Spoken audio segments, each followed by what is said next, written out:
Barbers have one of the most respected hustles in prison because everybody needs a haircut, especially under the old rules where your hair could only be a quarter-inch long. The guys who had longer hair than that were stuck in segregation, sometimes for decades.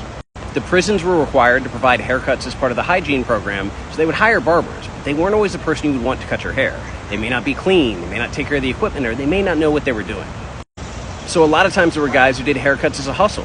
They would either borrow equipment from the main barber, or they would use the small beard trimmers they sold us on property, where they would actually use a razor blade inside a comb for edge-ups and for fades. And I remember the first time I saw somebody getting ready to cut hair with a comb and a razor blade, and I was like, is he getting ready to Sweeney Todd this guy? But of course the rules say you weren't allowed to cut anybody else's hair unless you were the barber, and you weren't allowed to have anybody else cut your hair. In some places you weren't even allowed to cut your own hair, and one guy got in trouble for that. So the guys who did haircuts as a hustle had to know which staff was going to be on and where they could get away with it. Some would try to cut on the yard, but that would lead to problems because the camera, who was in the tower, who was paying attention, so a lot of times they would just do it in the pod. And even there, sometimes they'd get in trouble, so they'd do it in the cell.